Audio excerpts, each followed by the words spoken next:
Ladies and gentlemen, children of all ages. If you follow basketball, you know Chilltown Hoops. So this is really good right here. Yo. Good morning, ladies and gentlemen, boys and girls all over the world. Y'all know what time it is when y'all see me. It is Chilltown Hoops. I am in effect. I need to know if you guys can hear me because I got a new setup. I got a new camera and all that dumb shit. But can you guys hear me? I just want to make sure that you guys can hear me. So we're good. Yes, I do, Darren. I got a new camera and I am in effect. With that being said, we finally have an announcement, right? We finally have an announcement that's been made. And that announcement is kind of what a lot of us already thought anyway, right? I think it's something that we already thought. And again, I'm not one of these people to say I told you so. That ain't really my style, but I feel like I saw this coming. I did. I feel like I saw this coming. And with that being said, I think that they got it right. I won't argue that. Even though I've said that if Joker would have won the league MVP, that wouldn't have bothered me one bit. Not one bit would that have bothered me. Off the strength that the season that Joker had was pretty phenomenal, right? I feel like there haven't been many guys who have had the kind of season that Joker had but I've also seen guys have great seasons and not win the league MVP. So this league MVP has shown to me, the consistency in winning mattering. Winning matters. And it's always mattered. We've had exceptions. Now, some people have a tendency to think that the exception is the rule because it's happened once or it's happened twice. The exception is not the rule here. No, it has not. No, it is not. Just so we clear, I went back over 60 years. That's how far I went back, over 60 years. And there have been three guys. Yeah, there were three guys to win the league MVP who didn't win league MVP. Let me rephrase that. Who didn't win league MVP that were on teams that won 65 games or more. And they were the man on that team. That was it. Just three guys. And if I go back, Kawhi Leonard won it. And Kawhi Leonard in 2016, that San Antonio team won 67 games. He didn't win it because Steph Curry's team won 73 games. Yeah, that happened that year. Yes, 100%. That 100% happened.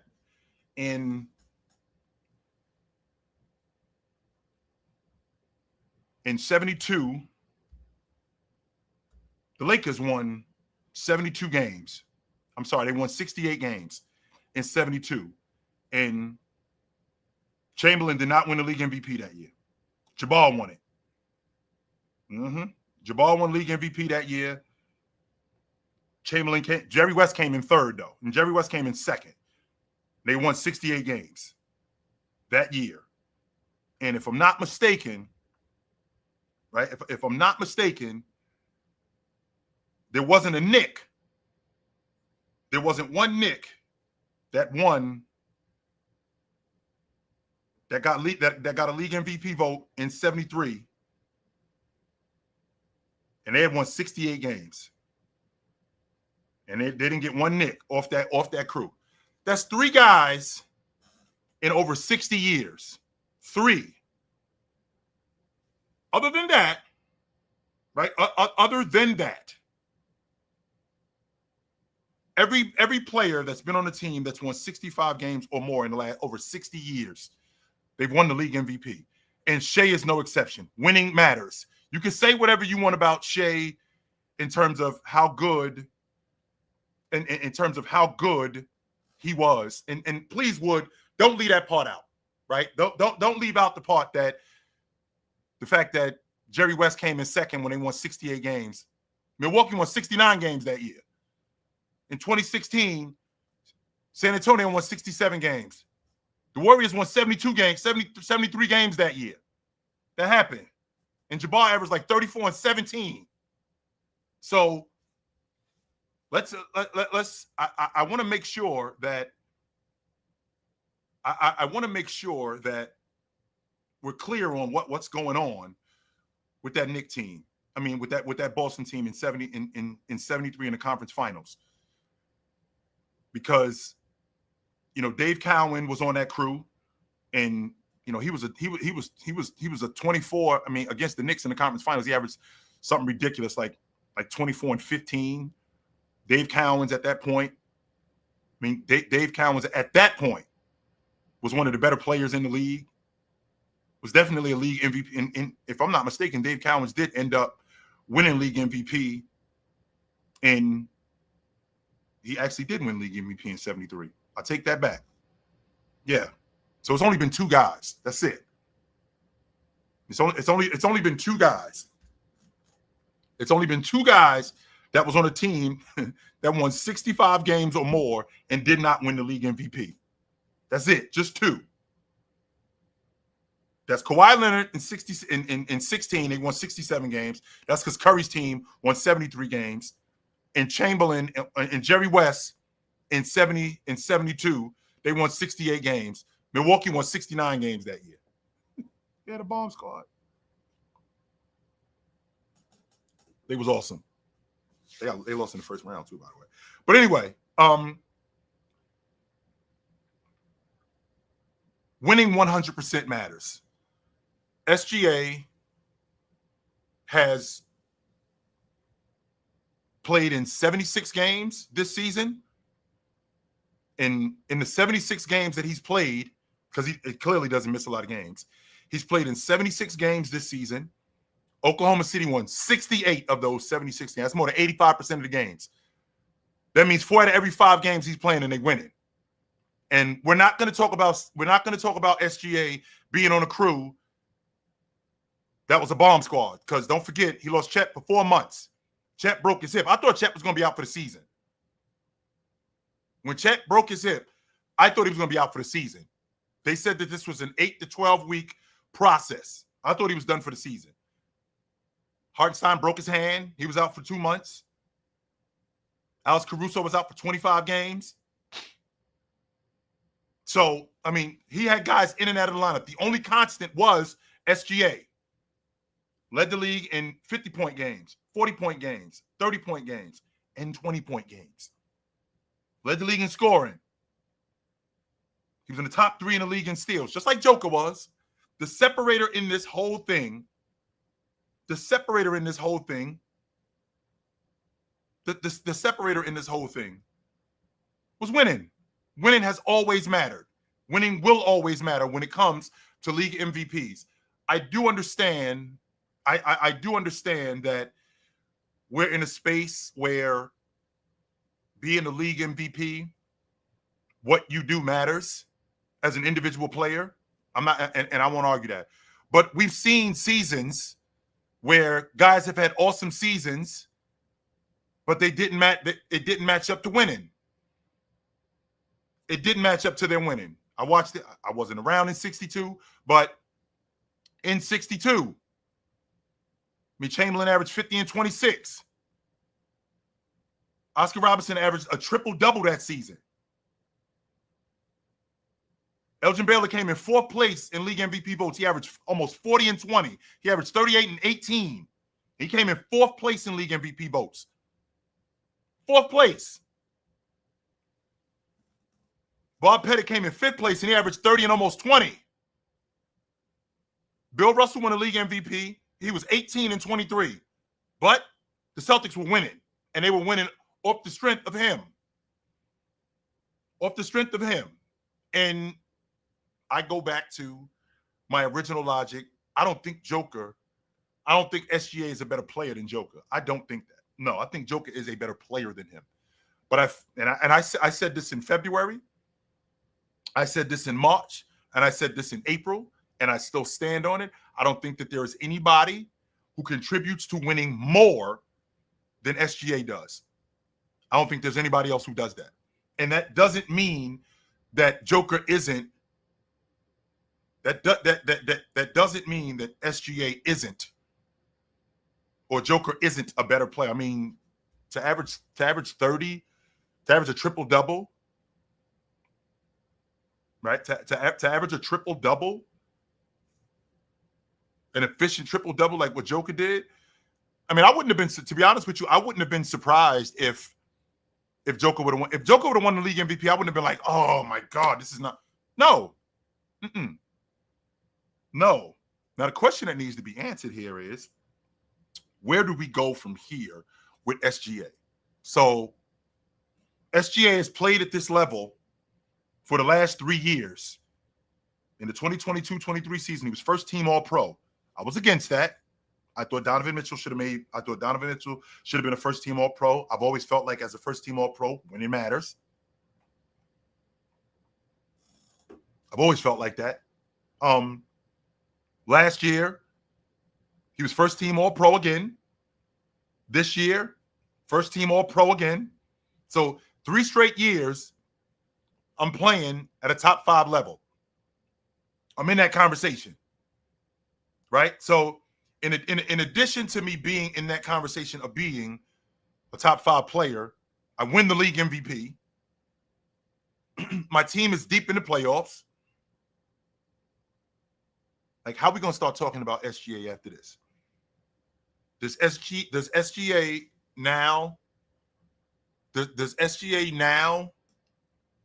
Not yet. I'm not going to say now. Now isn't what I'm thinking. Does SGA, if they win the NBA championship this year, and he wins the Finals MVP, in addition to winning the league MVP and being first team All-Pro for 3 straight years, yeah, we got to talk about him different, yo. We do. We got to talk about him different than we did 2 years ago. We got to talk about him different than we did. I personally, and I said this, and maybe this might be a bit of a contradiction. I don't think that SGA is a better player than Joker, but does he get the title of best player in the world? Because I did the same thing with, if I'm going to be consistent in my logic, I did the same thing with James. I did the same thing with James in 2010. I did the same thing with James in 2010. In 2010, I didn't think Kobe Bryant was better than James as a player, but I had to give it up. After winning the league MVP in 2008, after winning the NBA championship in 2009 and winning the Finals MVP, and then doing it again in 2010, doing it again, I had to concede that that's the best player in the world. Even though I didn't think, as a player, I didn't think he was better than James. I didn't. But I had to concede that off the strength that was my logic previous to that. Duncan did it. Duncan in 2002 was the league MVP. Duncan in 2003 was the league MVP. Dropped Shaq, dropped Kobe, dropped the league MVP in Jason Kidd the previous year. Won the NBA championship. I have to concede that. Even if I don't think at that time that he's better as a player than X player, he was the best player in the world. I had to do that. I did the same thing with Giannis. Giannis wins the league MVP in 19. He wins it again in 20, then wins the NBA championship, and he's the Finals MVP. If I'm being consistent in my logic, Giannis is the best player in the world, even if I don't think he's a better player than LeBron James in 2020. I don't think he's a better player, but winning does matter. Winning 100% matters. Yes, it does. Now, with that being said,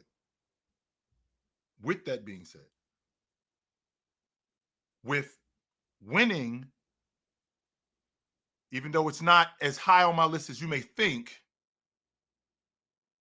it is high on my list. I do care about what you did. I do care about when you dominated, how often you did it.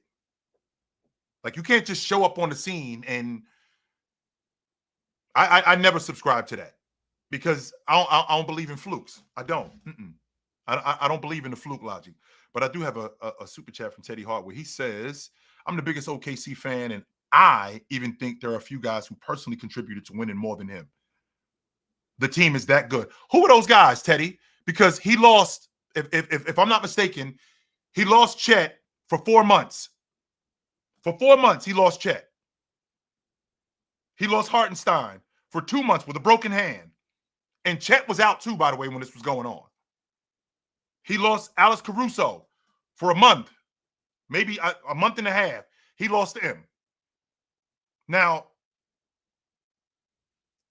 with any of those guys that's on that crew, Lou Dort, Aaron Wiggins, J-Dub, Jalen Williams, of those guys that are on that team, as good as Lou Dort is as a defender, as good as Jalen Williams was as a defender and a scorer, who contributed more to winning than SGA? Because the one constant was actually SGA. He was that constant there. I don't think that there was another constant than SGA. Peace, God. Good to see you, brother.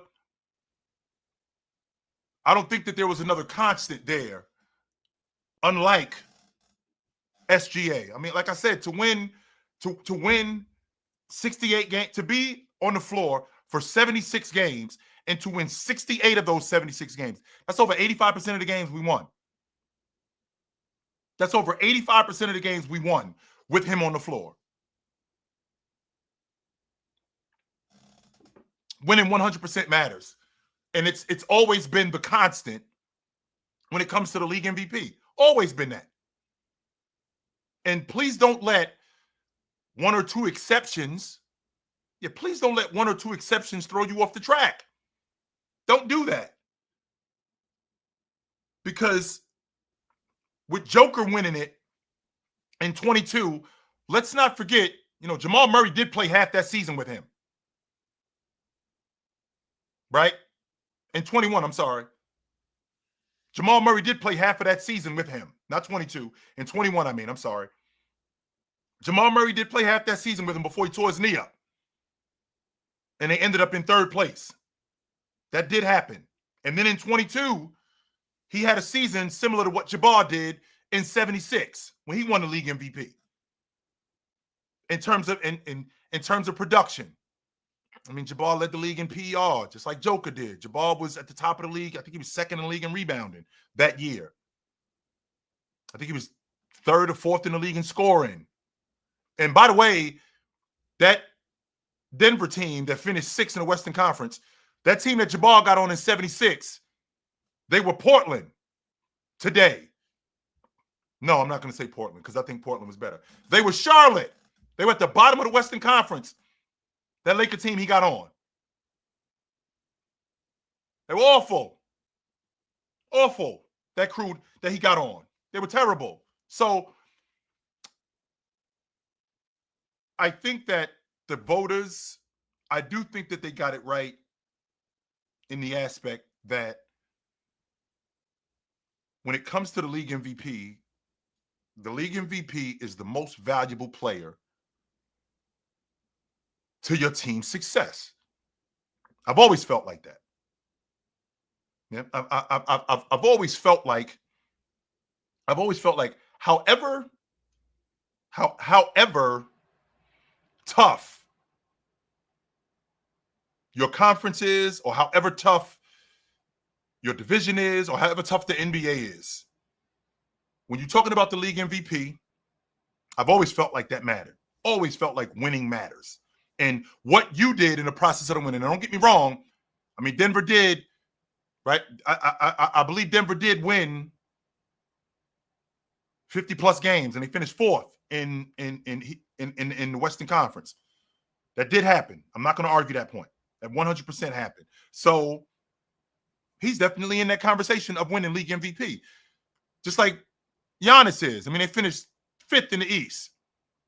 And how important was Giannis to Milwaukee's success? This is a 30-12 guy.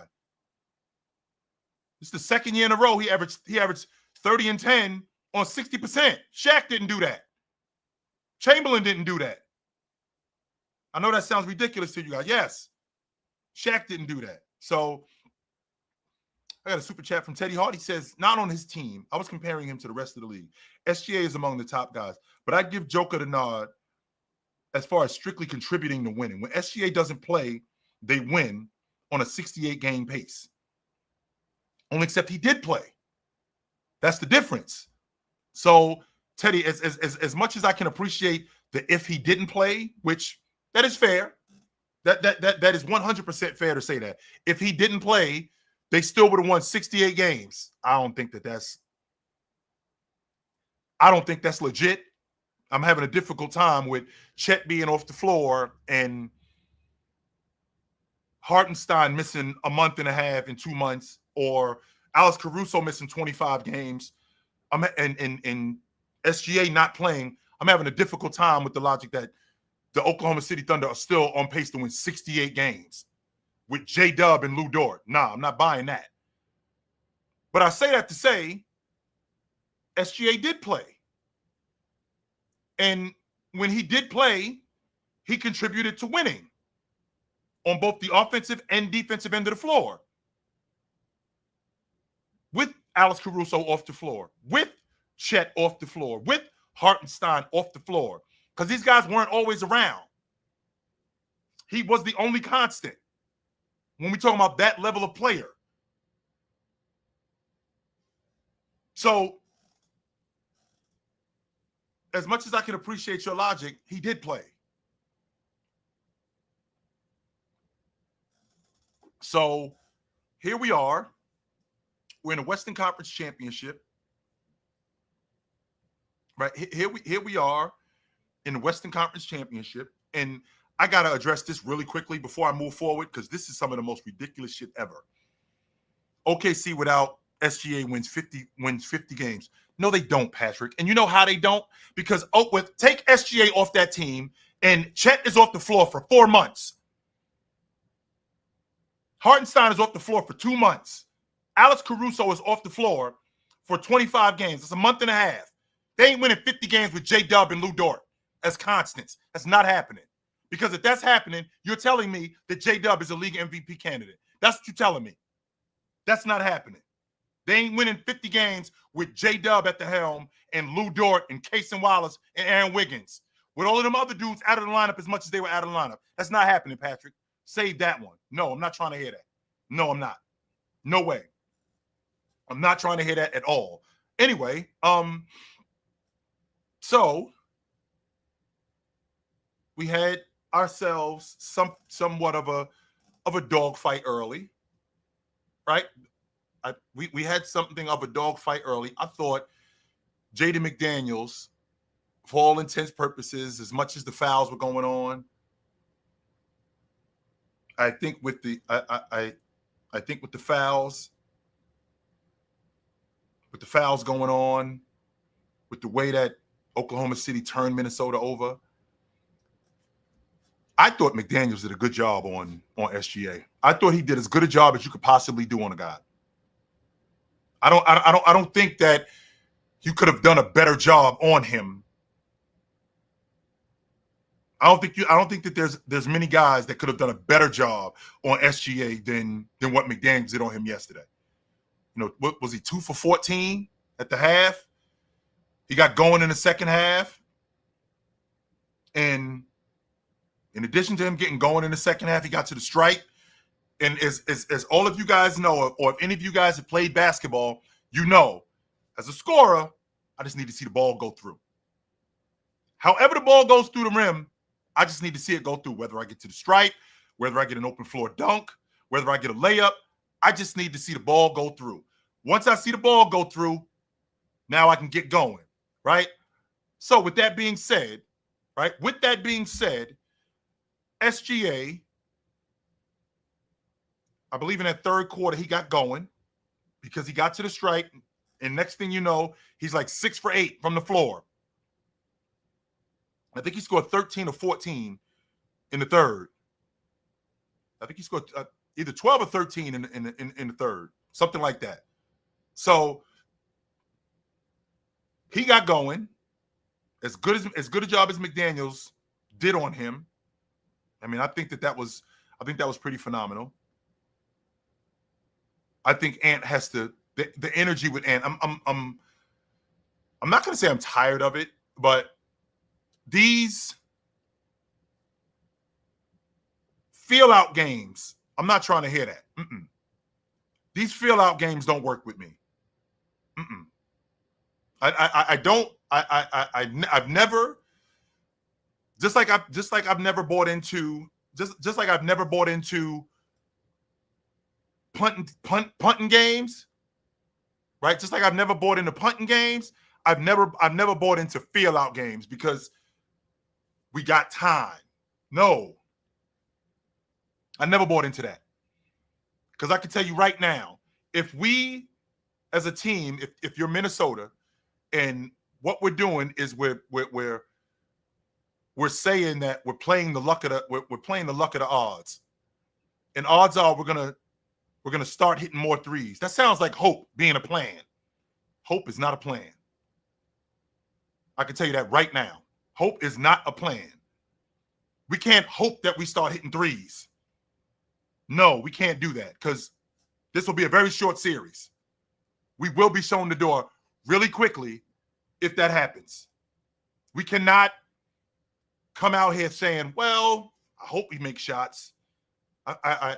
We're gonna get this 3-ball going. Really? We're gonna try to get the 3-ball going. 100% we're gonna do that. I think the main problem the main issue that I had with Minnesota yesterday was at the long ball line. That was my biggest problem with them. Of all the things that they did, my biggest problem with them was at the long ball line. I mean, shooting 53s, we got to get to the rim. Now, I was very worried about Oklahoma City's perimeter defense because I felt like, to be honest with you, and I know this is a hot take, but I don't think Chet is the rim protector yet that you guys think he is. I do think that he can protect the rim. I'm not going to argue that point. I don't think that he's the rim protector that you guys think he is yet. And I do think Ant can get to the rim, and I think he can finish at the rim. He might not be great this playoffs at finishing at the rim. I think he's finishing at under 50%. But I got to get to the rim. And with Hartenstein being as foul prone as he is, we got to get to the rim. And I can go in there and I can beat up on that big guy. I can go in there and Anthony Edwards can go in there and beat up on their big man. Right? I feel like not only can Chet go in there, not only can Anthony Edwards go in there and beat up on that big guy. Julius Randle can go in there and beat up on that big guy. I do not want to live at the long ball line. And the last thing that I want to do with this Oklahoma City team, because I'm already going to have problems getting to the rim. So I already have to figure that part out, right? I already got to figure out getting to the rim. I have to figure out how to get open looks in the intermediate.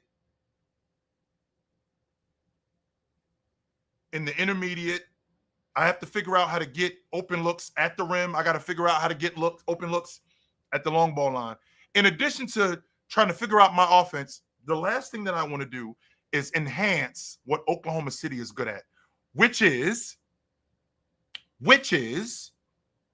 turning the basketball over. I don't want to give them ample opportunity because one of Oklahoma City's major cogs in their offense is turning defense into offense. Right? Turning defense into offense. Well, the last thing that I want to do is I want to enhance that. So I think that Minnesota got to do a better job in taking care of the ball. 100% they got to do a better job in taking care of the ball. I think that if they do that, I feel like if they do that, and Ant comes out with more energy, which he's going to have to come out with more energy, no doubt about that.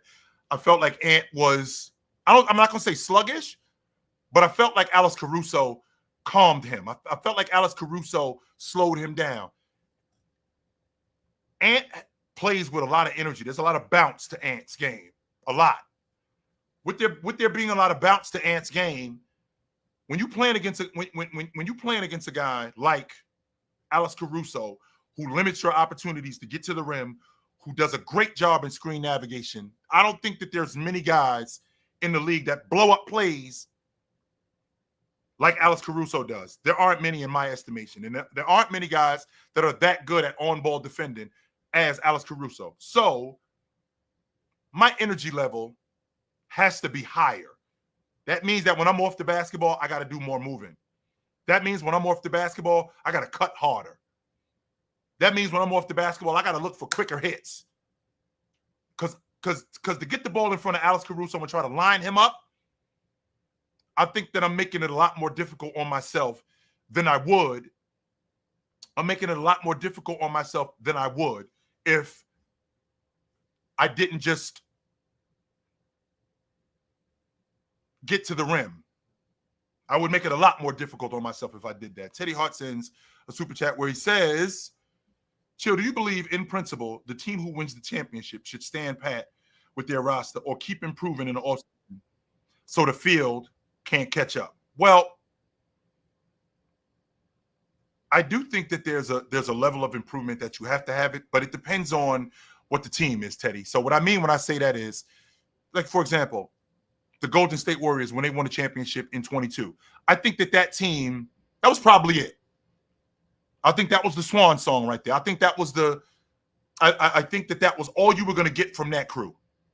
But it was the gift and it was also the curse. What I mean when I say that is that crew with Draymond and with Clay, and they won it, they looked at them like, okay, we're back to what we used to be. Instead of, we got to keep building. We got to keep building on this crew that we have.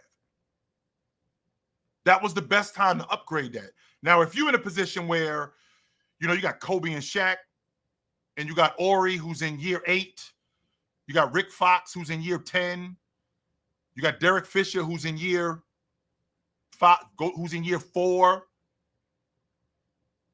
I mean, and they did upgrade that roster. They swapped out AC Green for Horace Grant. I mean, they did get better. I do think that you should improve on your roster depending on what your roster looks like. But if we have Steph, Clay, Dre, and KD, we running it back. We 100 our core guys, we running it back. I'm not interested. I wish I could say I was interested. I'm not interested in blowing up my core. Now, I may be able to improve on some rotation guys, but I'm not interested in blowing up my core. So I think Ant's energy, and in addition to his energy, I think his demeanor has to change. I didn't really feel the confidence that I didn't really feel like Ant was as confident as he normally is. I didn't see that bounce in Ant. Right? I didn't see that bounce in Ant that I normally see. I didn't see that strut in Ant that I normally see when he's running up against Alex Caruso. I didn't see that. I saw a guy who was, I'm not going to say settling. I saw a guy who got taken out of a lot of stuff that he wanted to do. And I'm not subscribing to the logic that, well, Julius Randle got it going, so we're going to ride the Julius Randle wave. At some point, my man, you got to get in the party. To take one shot in the second half, that's not going to get it done. And I'm going to attribute some of that to Alex Caruso's defense. I am.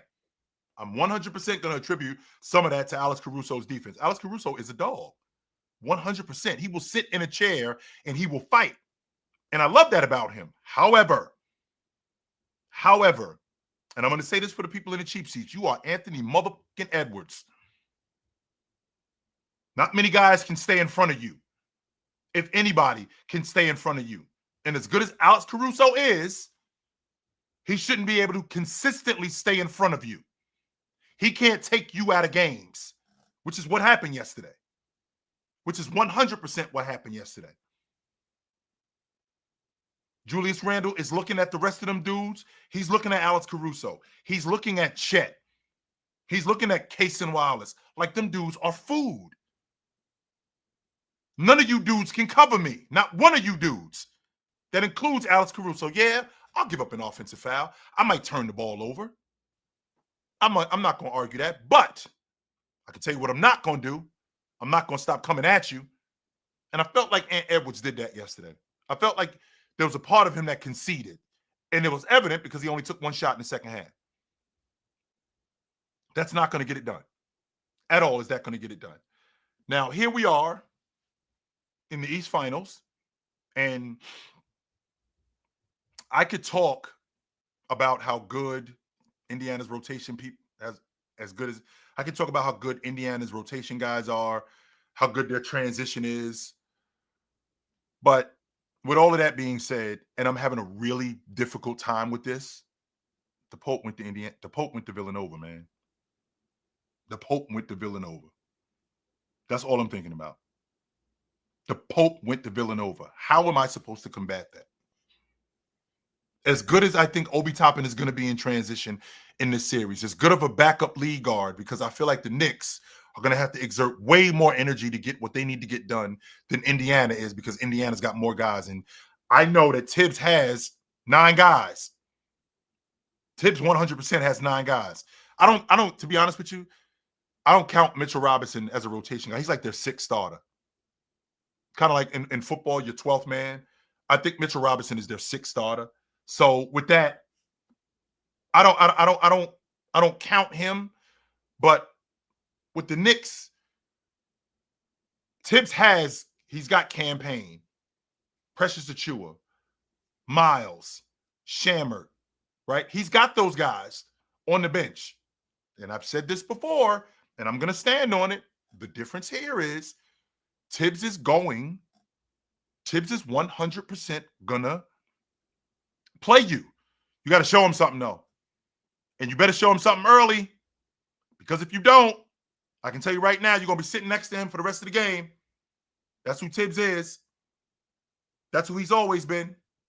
And that's who he always will be. So I can't argue that. I think that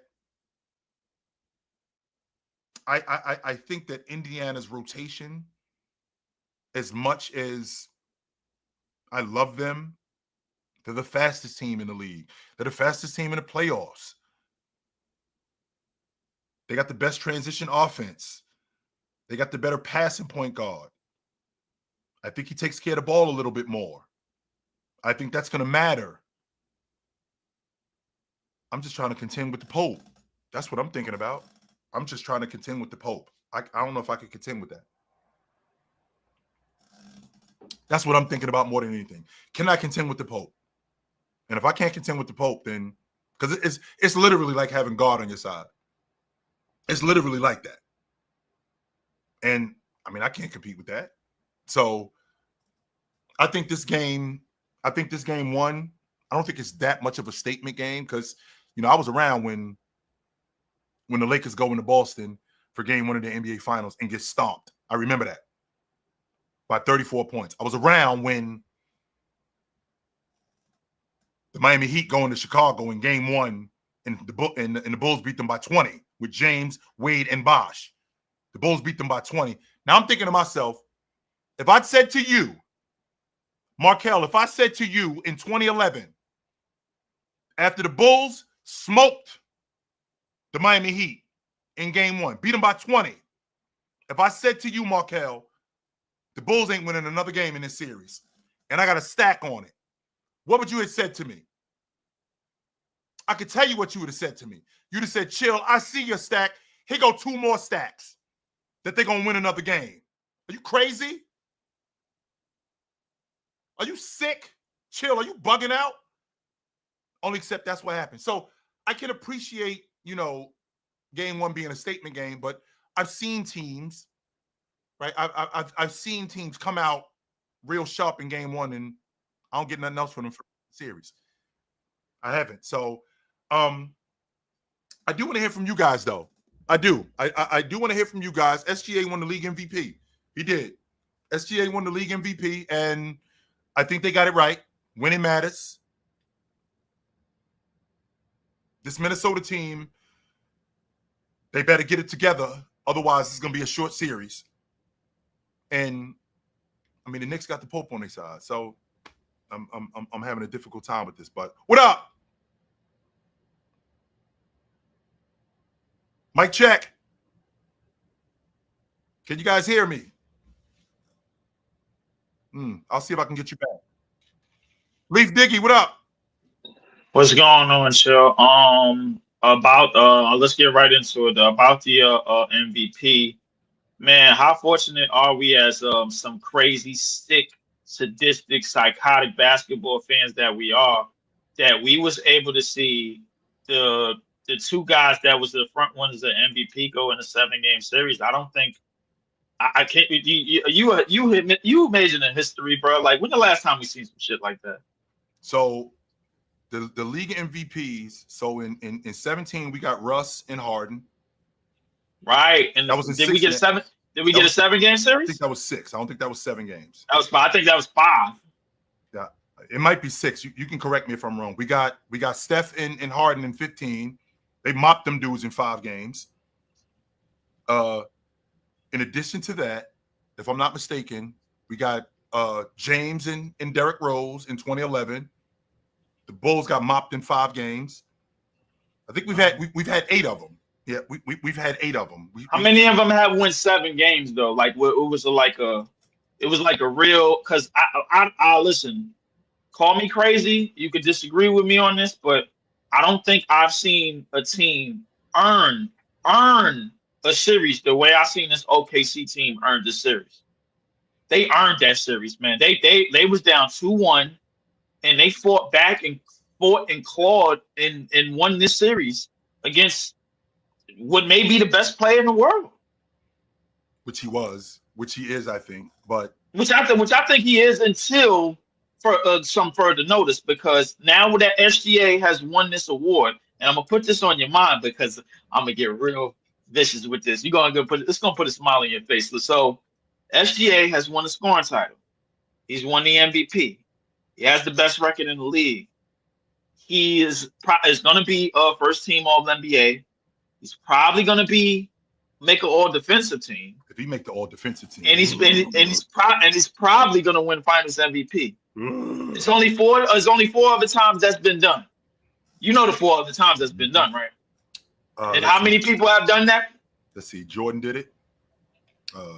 Jordan did it. Bryant did it. That's the only person that did it. Oh, in a season, Jordan's the only guy that did it. I'm sorry. Yeah. Yes. Jordan's the That's only guy. That's the only person that did it. He did it 4 times. Yeah, Jordan's the only guy that did it. That's the company SGA is about to join. Understand me. Finals MVP, scoring title, regular season MVP, first team All NBA, a defensive selection, and a championship.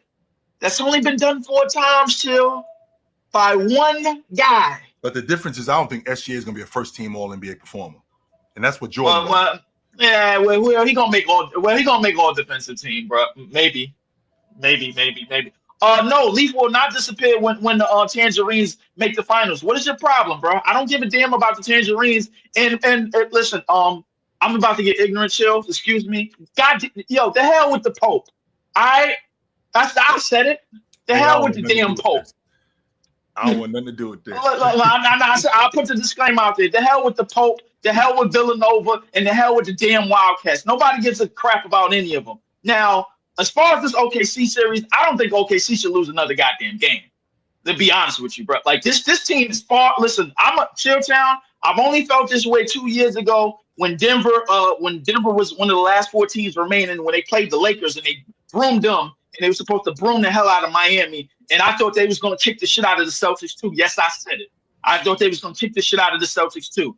There's nothing stopping this basketball team. They are far more superior than anybody that's left playing. Oklahoma City, bro, is that damn good defensively. I had to see. I challenged it all year, and I said it again. Caruso, Dort, Wiggins, Chet, Hartenstein. This team is far superior than anything Minnesota is going to put on this basketball court. Well, from a talent standpoint, are they that? Because when I think about what Minnesota has in terms of matchups, I mean, I don't think it's that far off, to be honest with you. I think it is. When I think about, I mean, if Casey Wallace looks much better on Oklahoma City than he would if he was in Portland, no doubt about that. Absolutely. So, I mean, I don't know if Casey Wallace is that much better than Alexander Walker, if I'm being honest with you. But I think that he looks really good on this unit. Alex Caruso is that kind of stuff. What Alex Caruso does, it travels everywhere. It was in Chicago. It was in Los Angeles. I'm not going to argue that. But I could say the same thing about what's going on. I could say the same thing about what's going on with Naz Reid. I mean, Naz Reid, one of the best rotation players in the game. So in terms of rotation players, we got what you got. The problem is we can't shoot 3 for 25 from the floor. We can't do that. We can't. Right. And you know why they're shooting 3 for 25 from the floor? Because they're playing against a goddamn good defense, Chill. I ain't gonna argue that part. These dudes, they are solely responsible of why Joker had the games that he had in that series, had the blunders that he had in that series, and y'all was ready to aim that, and y'all was on the show, y'all was ready to aim that gun and be like, yo, Joker, what's going on? It's the damn defense. That's what's going on. This team is far superior than anything that Minnesota is putting on the basketball court. I do not believe that Minnesota, with Mike Conley and Rudy Gobert in this lineup, can do anything with this basketball team that they're seeing. You hold up and chill. You talked about Ant-Man being pedestrian on offense and taking one shot. He on defense, he can't do a damn thing either, because if he's getting the SGA matchup, SGA is taking him straight to the basket. He's taking him straight to his spots. That was McDaniels. SGA wasn't his matchup. That was McDaniels. That was McDaniels in first game. But he's dealing with Jason Wallace, and he's dealing with J Dub and guys like that. Which let's not make it look like because he's had matchups that's the problem. Because he had the same problem with Devin Booker, and he still got busy. He had the same, and he had Jamal Murray that he was dealing with, and he still got busy against him. So the idea that this guy, just because he's got to deal with SGA or he's got to deal with Devin Booker, that doesn't take away. First of all, Leaf, you know the era that I'm from. Your ass better be able to play on both sides of the ball. Yes. You better be able to play on both sides of the ball. Yes. Scottie Pippen played on both sides of the ball. Jordan played on both sides of the ball. All of these guys played on both sides of the ball. James played on both sides of the ball. Bryant played on both sides of the ball. I think the difference here is, because I think Anthony Edwards allowed Alex Caruso to take him out of the game. I'm not just going to say that Alex Caruso is just this all-world defender and that's it. I'm not just going to say that. Even though I think that he is an all-world defender, there has to be something. There has to be something on your part where you can't just concede that, because you've gone up against great defenders and you've held your own. Listen, look, he might have conceded that, and he's gone up against great defenders. However, when you got great defenders on top of great defenders on top of great defenders, which OKC has, now, all right, you might have got by Alex Caruso, but now you got Lou Dort on the help side, or vice versa. And then you got Casey Wallace in the passing lane, and then you got Chet on the back end protecting the basket. This is a damn good defense. This is probably one of the best defenses that we've seen in years. This defense is that damn good. OKC is far superior than any of these bozo-ass teams left. This is not even a contest. I think they should win I think they should win the next 7 straight. So if they end up losing to Minnesota, this is a choke job in your estimation.